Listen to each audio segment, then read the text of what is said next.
Hi and welcome to Beating BDD, the Body Dysmorphic Disorder podcast from the BDD Foundation. I'm your host, Claire Atherton. My guest for this episode is Malise Honey, whose BDD story is really quite extraordinary for reasons that will soon become clear when you listen. Like any podcast focusing on a mental health condition, ours features topics that some listeners may find upsetting. In Malise's case, that includes subjects like self-harm and physical restraint due to an eating disorder misdiagnosis. This means the episode isn't always an easy listen. The challenges Malise has faced make her recovery story even more inspiring. But if the conversation feels too challenging to listen to right now, please know it'll be waiting for you whenever you're ready. As ever, this podcast is funded as a result of the Big Give campaign. Thank you to our champion sponsor Jack, or Just Ask a Question, and our community sponsors Ori UK, the Nightingale Hospital and Blonde's Fine Art. You'll find more information on our sponsors in our show notes. Over to Malise.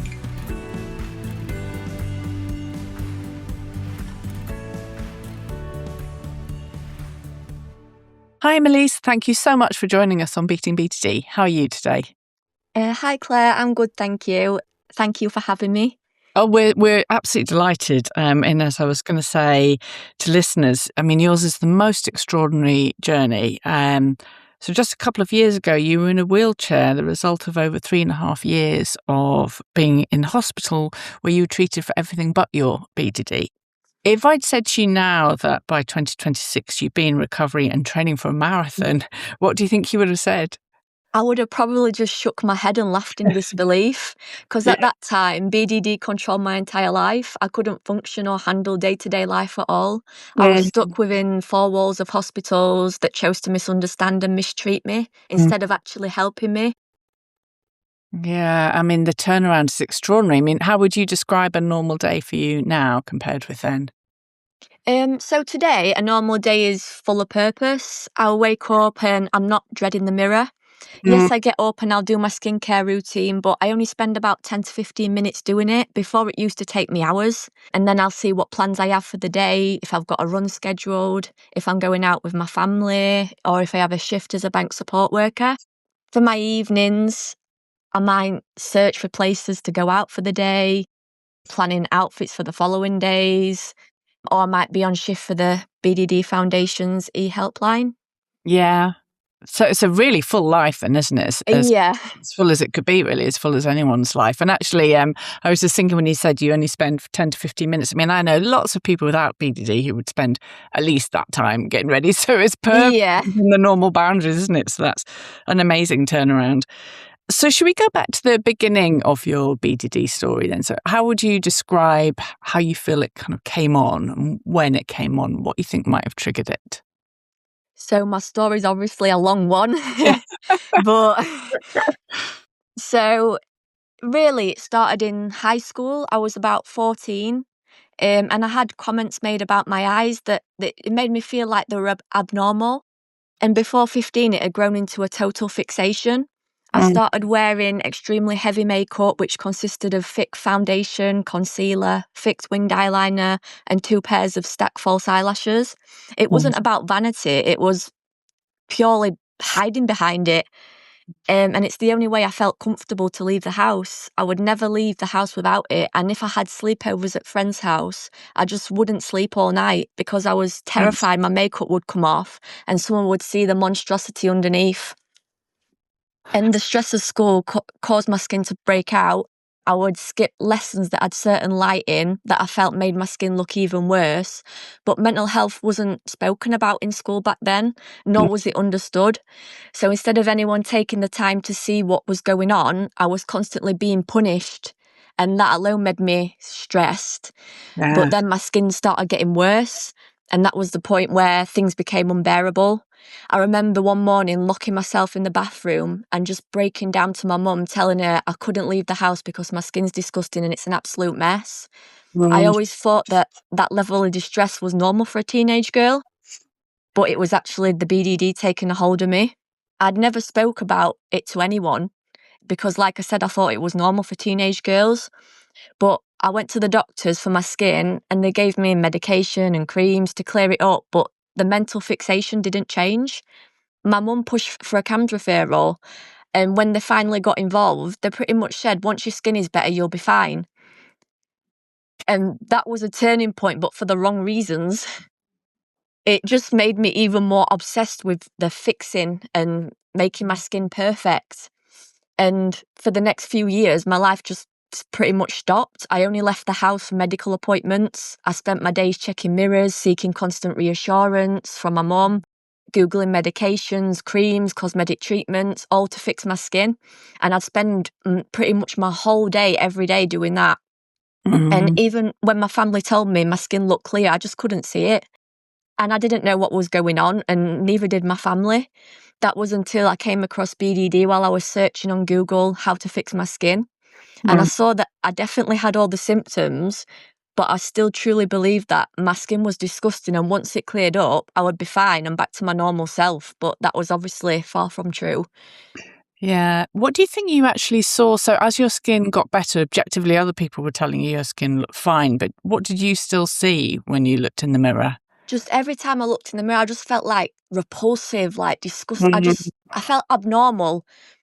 I think I even remember saying a statement like, I feel like I don't belong on this planet, because what I see through the mirror just felt so distorted and disgusting. Like, What do you think because obviously that time you were really upset in the bathroom, you said, I can't go to school.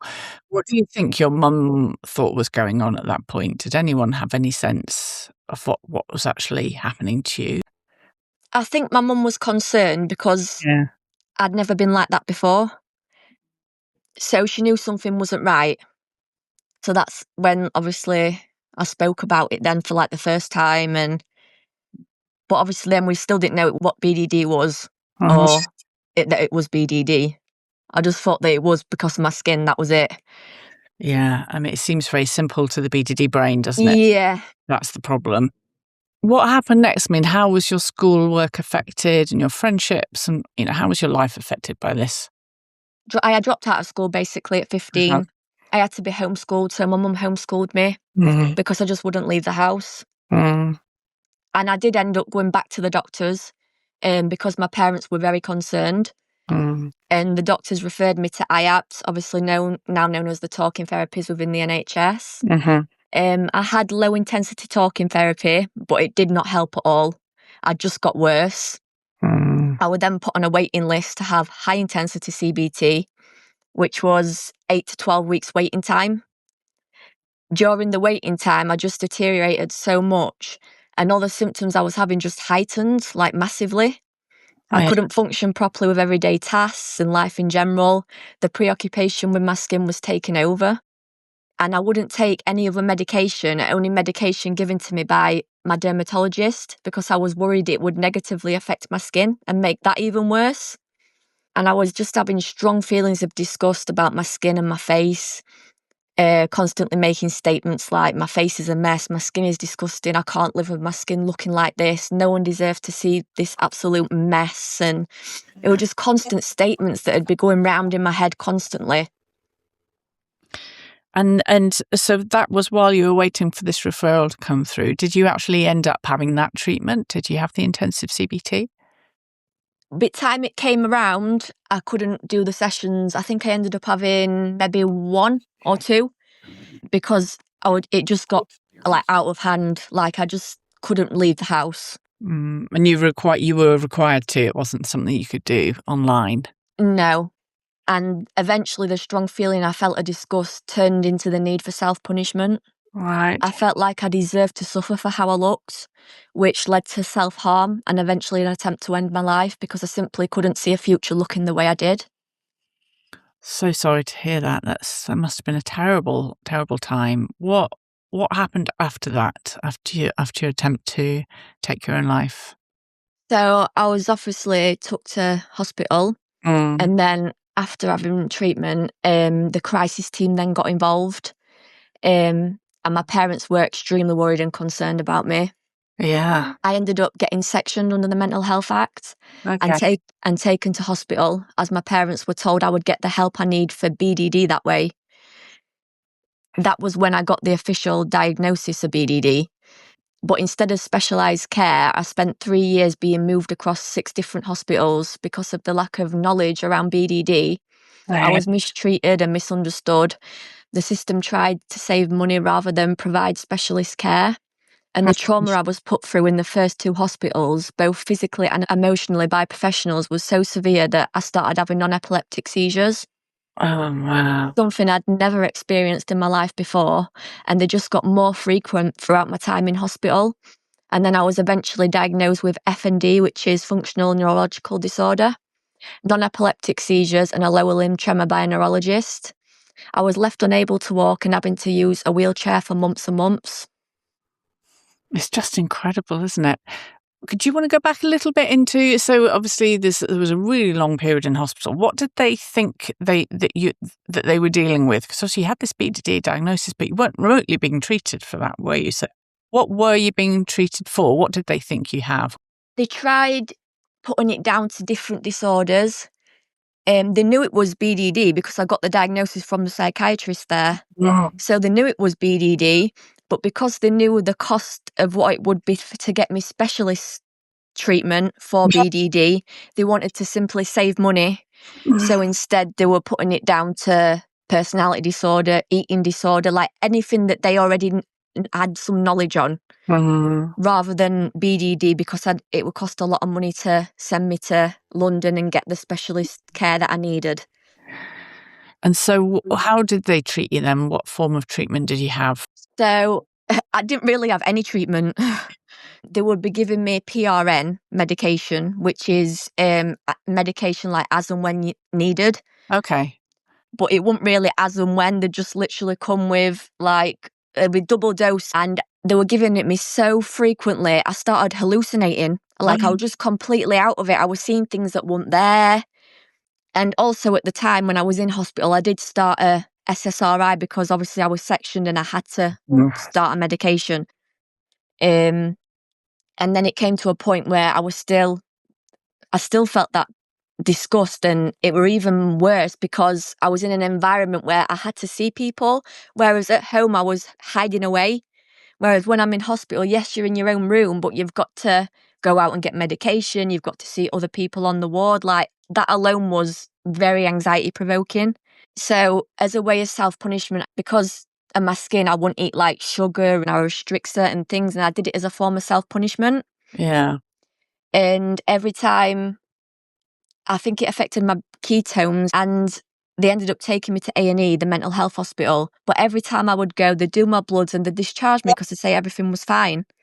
But then there was one day that I went to the hospital and they was about to discharge me, and I overheard a conversation with the support worker who was with me and a nurse in charge from the mental health hospital over the phone, telling them to tell the consultant, tell them that she's got an eating disorder so they keep her in so she don't have to come back. No. Wow. And obviously I'm overhearing that conversation knowing that I have not got an eating disorder. But then there's you're on a section, like obviously you've got no choice. And so that was a very anxious time as well. And unfortunately they listened to them over me and my parents. So then I started getting treated for an eating disorder that I didn't have. That was an awful experience. That's what triggered all the trauma and everything, because I was in a ward and I thought, I might get discharged because they should know that I haven't got an eating disorder. But no, a consultant came and she was like, pretty much telling me, the eating disorder you've got, if we don't do this treatment now, you're going to die. And I was just like, I didn't know what to say. I was upset. I was crying. I knew I didn't have an eating disorder, but no one would listen to me. So she came and she was very abrupt. So she was like, there's other sick people here. I'm doing it today. Get on the bed now. And I tried to say, I haven't got an eating. I tried to explain, but I was crying my eyes out, and she's saying, stop being stupid. Get on the bed. Like very horrible and abrupt. Like it was not nice. No. And as much as I said, I don't need it, she grabbed hold of me like physically and started pushing me around and pulling me around. And I pushed her off and I said, you're not doing it. I don't want you to do it. And then I said, another doctor can do it, because as much as I didn't want it, I was under a section, and that's all they kept reminding me of. You're on a section, you don't have a choice. And so another doctor ended up doing it, but I had to be sedated because of all the distress that first consultant caused me. So I had to have an NG tube shoved up my nose all the way down to my stomach. Just awful. Yeah. It was awful.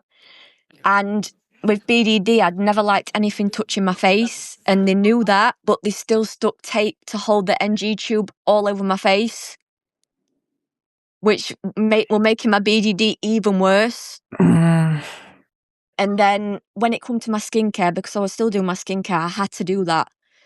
I had to like peel the tape off to wash my face, and then one day the NG tube like fell out a little bit. And I tried to put it back in, but I was just constantly gagging and being like nearly being sick. And it ended up having to let it just come out. And then after that, they were just constantly accusing me of pulling it out. They put me on 24/7 watch by the whole ward of the whole hospital. Every time I go to the toilet, constantly banging on the door, accusing me of pulling it out. And then I ended up having to go through that same procedure and have another one fitted in again. But this time they wouldn't let me be sedated. So I had to feel every single thing of it like going in and going down. And it was awful. It was traumatic. And then not long after then, I remember I was just sat on the bed and my legs started shaking, my arms started shaking, and I just zoned out. And then I think I woke up, I think it might have been like 14 hours later or something. And I'd had a non-epileptic seizure, but obviously I didn't know it with them because I've never had seizures in my life. It must have been so frightening when that happened. I mean, terrifying. It was when COVID was at its worst, so I wasn't even allowed to see my mum and dad. So yeah, so I started having seizures and they were lasting for hours. But with non-epileptic seizures, I was aware of my surroundings, so I could hear everything that was going on. And the comments that I was hearing from like the staff at the hospital, in a seizure, you're not meant to pin anyone down anyway, but they was pinning me down by every single body part while I'm in a seizure. I'd have people holding onto my legs, people holding onto my arms down, people holding my head down. And then I'd have them saying to me while I'm in a seizure, because I could hear everything, but I just can't respond. And they were saying like, stop being stupid and get off at floor or I'm going to sit on you. Like, it was awful. I was meant to there to get help and I wasn't even getting the help I needed anyway, but then I'm going through all that as well. I mean, what did it feel like just to be stuck in the system like that and not be seen or heard and not have anyone listening to you? I felt hopeless. I felt like I didn't have a voice. Yeah. I felt like basically I don't think I was being treated like I was a human being. It was like inhumane. Yeah, that's what it sounds like. It must have been incredibly difficult for your parents as well. I mean, how did they cope with that? And they must have felt powerless as well, I guess. Yeah, as much my mum would ring up the wards I was in, the hospitals, every single day. They'd drop food off for me. Even when they couldn't see me, they'd come, they'd drop food off, they'd ring. They'd try and tell them it's BDD she doesn't need this, she doesn't need that, but they would not listen to my parents either. It's so bizarre because it was on your information, wasn't it? Yeah. Diagnosis. Yeah. Just to seem extraordinary that they would keep ignoring it. And can you explain, so all the hospital moves as well, what was happening there? Why did they move you so many times? Because that must have just added to the trauma and the disruption in your life. So I ended up going from the first hospital, that I got admitted to, they ended up moving me to a psychiatric intensive care unit. Mm-hmm. And they put on the transfer form personality disorder as well as BDD, but personality disorder was on there. So I was moved to a PQ, which is psychiatric intensive care unit, with people that are like severely unwell. Bear in mind, I didn't need to be there. I needed to get help for BDD. So I was put onto that ward and they had no understanding at all. Nothing about BDD. They knew nothing. They were treating me as a patient with a personality disorder. Mm-hmm. When I'd have feelings of disgust and I wanted to hurt myself and stuff, instead of talking to me, trying to understand, I'd be in full-on restraints. Gosh. I'd have like 8 people pinning me down. Bear in mind, I'm still having non-epileptic seizures as well. Yeah. What happened to your self-harming during this stage? I mean, presumably they were taking things off you so that you couldn't do that. I was still self-harming, probably worse than I was before I even went into hospital. Yeah. Well, it's hardly surprising, I mean, that just the combination of factors, totally not being heard, not being treated for what you actually need, but also all the trauma on top of that and constantly being moved around. And it's really an extraordinary story. How did you finally get out after all this 6 different hospitals? And one of them, I understand, was miles away from home as well, wasn't it? Yeah, one of the hospitals was in Maidstone in Kent, so over 4 hours away from my home. And it was because in the notes, because I've got all the notes from the hospitals, I actually read that they moved me there one of the reason in hope that my parents wouldn't be as involved. Oh, gosh. But it didn't stop them, obviously. Good for them. Yeah. Great parents, haven't you? Yep. So how I finally got home was obviously my parents fought for me. They could see what was happening to me. They could see that I wasn't getting the help for my BDD as I was promised. And it got to a point where I told them I need to get out of these places because the whole time I was in hospital, I never got the correct help. I ended up worse and also in a wheelchair. So my mum and dad got me out. They got a solicitor. And it was very good. He threatened the hospital I was at with a high court writ for keeping me there when I didn't need to be there. So the hospital ended up discharging me home.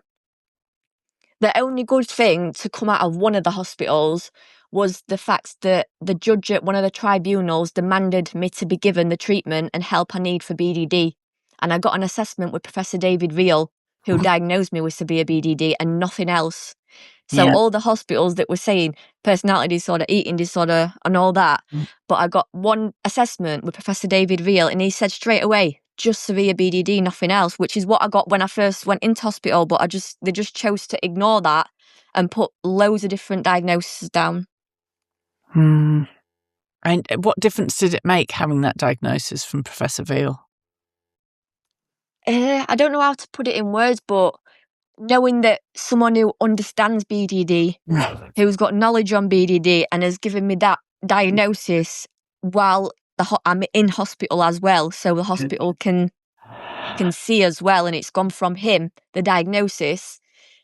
I felt a little bit, only a tiny bit hopeful because I was still stuck in hospitals at the time then. But I thought, surely now after this, I'm going to get the help. And did you? I mean, when did you actually start to get some help? So Professor David Veal put me on the waiting list for CADAT, but it was only remote. But unfortunately, I only had a few sessions because I got moved hospitals again. And due to communication errors and stuff like that, I don't really know what happened, to be honest, but they ended up getting it stopped. One of the hospitals ended up getting it stopped. So that left me really, really hopeless. That was the hospital that then I got out of then and got discharged home. Thank goodness. I mean, what did it feel like to be home after that experience? So when I first got home, it was very strange and it was difficult because the last time I was home, I was able to walk. But this time when I got home, I was in a wheelchair. I was wheelchair bound and I had to have my mum's help to support me to do everyday tasks on top of struggling with my BDD. But then I was fortunate to get a place on the Overcoming BDD programme. And that helped me massively to start living my life again and doing things that BDD deprived me of.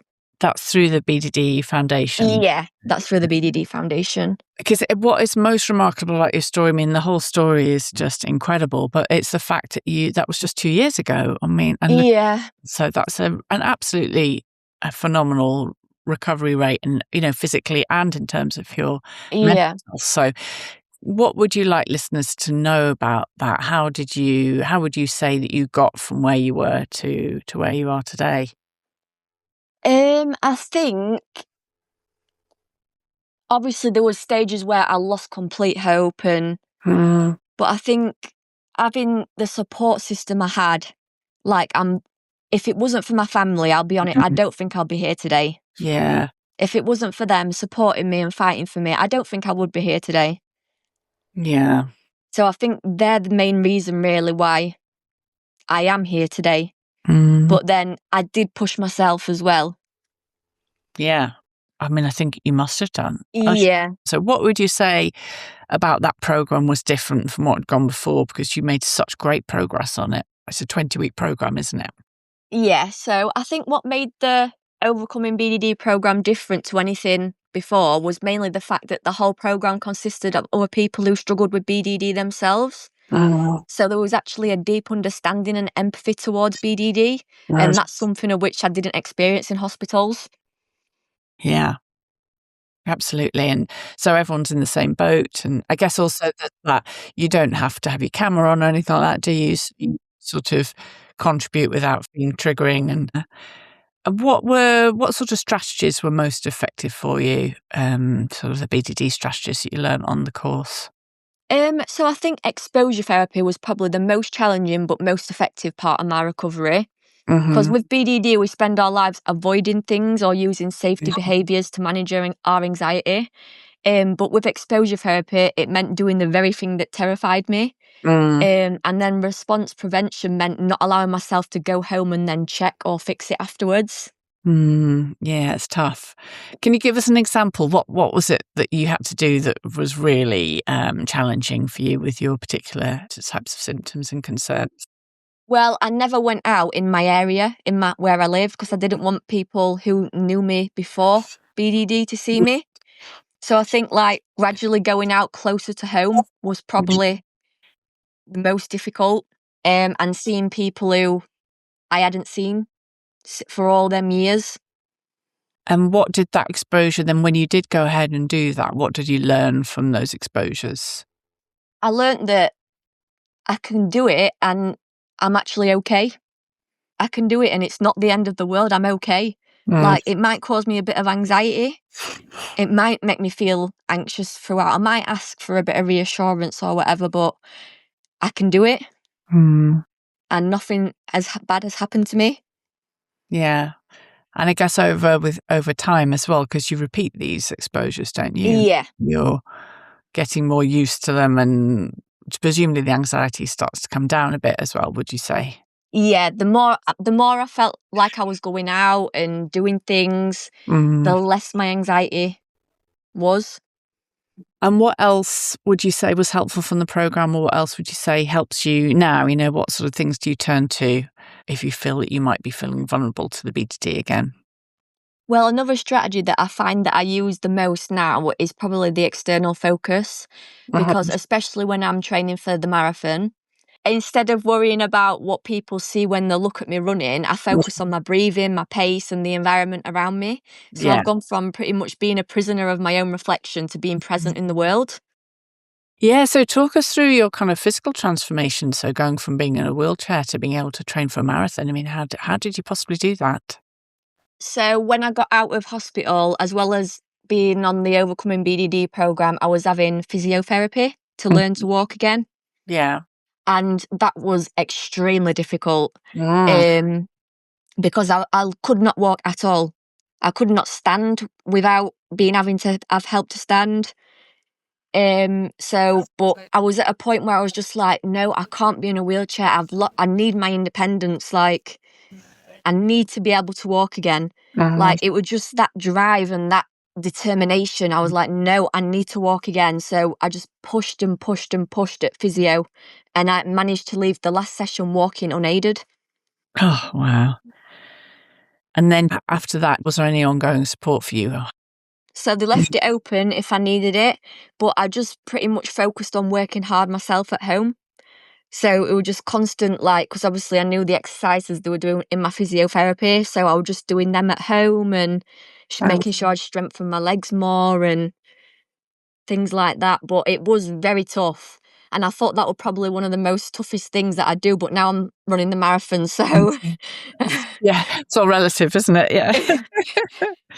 But to come back from there and, being helped to stand Yeah. in the marathon, it's really amazing. It's really testament to the drive and determination you talk about. Yeah. And do you think you applied that same drive and determination to your BDD as well, to recovering? Yeah. When I got out of hospital, like, that was the point I was just so determined. I went through all them years of trauma and not getting the help and misunderstanding. As soon as I got home, I was like, I need to get this help. And obviously I was in the programme and it went really well. Don't get me wrong, it was tough at times. Yeah. But obviously I've got a great support system to support me through it. Unlike when I was in hospitals, I didn't have that because it were only visits every so often that you could have, and then it was a misunderstanding and stuff like that. But yeah, when I came out, that made a world of difference. Were there moments in your recovery where the trauma sort of came back to bite you? You know, did you have moments where it got in the way and, you know, looking back, remembering the experiences you'd had in hospital? And if so, how did you handle that? So with the trauma that I went through in hospital, it affected the exposure therapy side of my recovery because obviously for someone with BDD, that's difficult alone. But for me, it was twice as difficult because I couldn't just go out on my own and expose myself to things. I needed my mum to help support me to go everywhere and do most things because I just couldn't walk or get around on my own due to the FND, which was caused from the trauma I was put through in hospitals. So I think the trauma made my recovery even more difficult, but I had that determination and motivation to get there. Yeah, it really sounds like you did. It's fantastic. So you said you're now working as a bank support worker, was it? And a volunteer on the BDD Foundation's email helpline. Yeah. So, well, firstly, what does it mean to you to be able to do those things? I mean, to be able to have a fulfilling work life and fulfilling sort of volunteering life with where you were before? So for me as a bank support worker, my role is to empower people to live their lives in the community. So I get to help them build the skills, the confidence and the autonomy that the system often breaks down. So when I walk into work, I will always have my lived experience with me. I know how it feels to have people make decisions for you. So I make it my mission to ensure that the people I support are heard and respected. I know that I can generally empathise with the adults I support and acknowledge how hard things can be, but I also know that there is a life outside of their diagnosis. And the reason I chose to do bank work is so I can pick my shifts myself because I still do have the odd bad day where I struggle with my BDD, and doing it as a bank role gives me more flexibility. So what kind of adults do you work with then? What sort of diagnoses do they have? I work with adults who have learning disabilities, autism, mental health and challenging behaviours. And so are you kind of helping them to access the services they need and make sure that they've got everything they're entitled to and just dealing with daily life? So I work in a supported living role. So it's adults in their own homes, but you're helping them give that support to do everyday like normal tasks and give them more independence. Yeah, that must be really satisfying, as you say, Yeah. particularly in your own experiences. What about the foundation email helpline? How does it make you feel to be able to give back to the foundation in that way? Well, that's equally just as important because I remember being that person Googling for answers at 3 a.m. I remember the desperation of feeling like a monstrosity and not wanting to tell anyone about it. And when I reply to the emails, yes, I provide people with all the information and support that they need, but I like to freehand write my responses because with my experience, I can really understand and empathise with a lot of the emails. Because I know how BDD truly feels and how it impacts a person's life. And I write them as a person who is living proof that recovery is possible. Yeah, no, exactly. It's fantastic. And speaking of giving back, we've talked about you running the marathon. It's the Manchester Marathon, isn't it? And it's only 2 weeks away, isn't it? What date? Yeah, it's on the 19th of April. Oh, that's soon. And that's to raise money for the BDD Foundation. Yeah. So what does running mean to you? So practically, I guess, and emotionally. So practically, running is the ultimate proof that my body is mine again. I lost the ability to walk properly because of FND, and the trauma being in those hospitals literally manifested as a physical disability. So going from a wheelchair to training for 26.2 miles is a miracle that I don't take for granted. Yes. So every step that I take during training is just a reminder that the system didn't break me. Yeah, completely. And on the emotional side as well? So emotionally, running is where I practice my exposure therapy and external focus, because every time I run, BDD makes you want to shrink, to hide, and to stay inside where no one can judge you. But when I run, I'm doing the opposite. I'm out in public, I'm sweating, my face is flushed, and I'm being seen by hundreds of people, and I'm okay.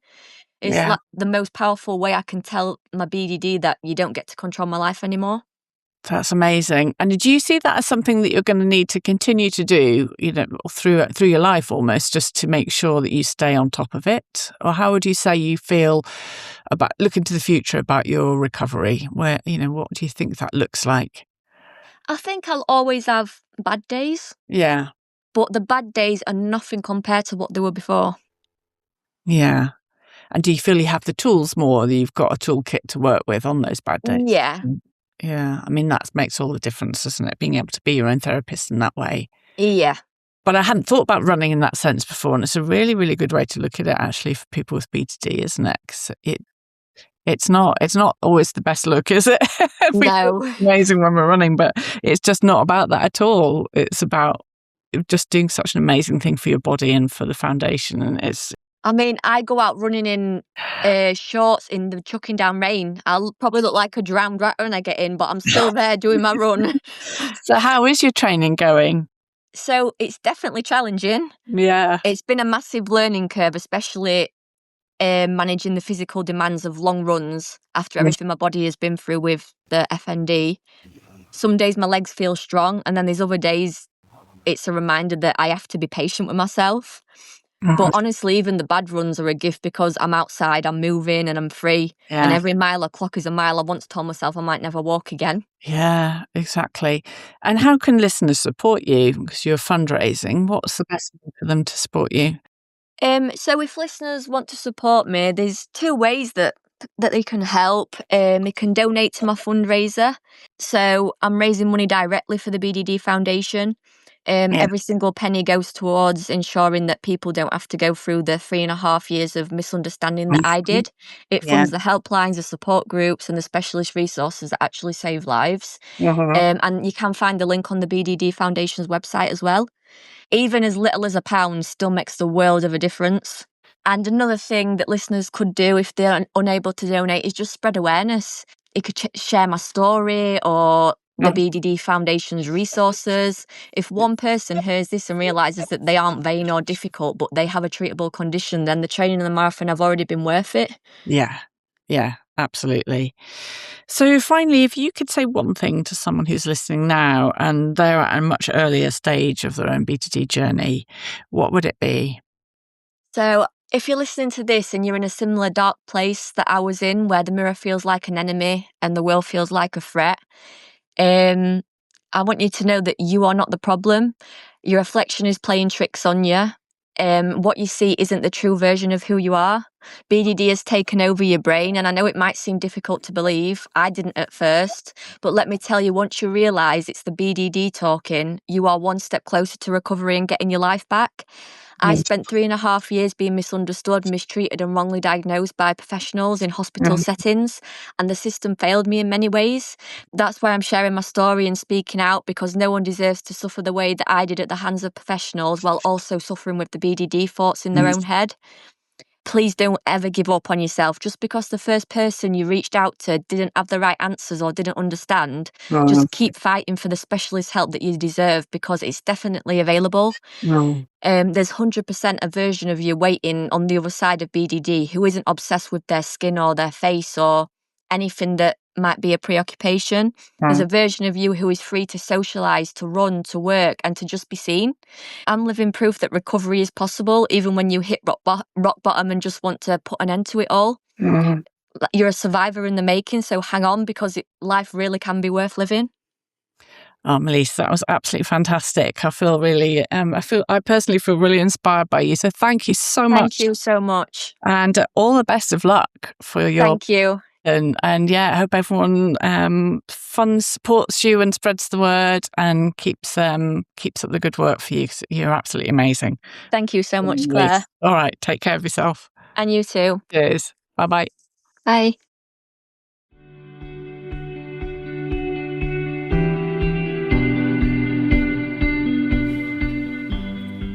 Thanks so much again to Malise for sharing her remarkable story of resilience and recovery against the odds.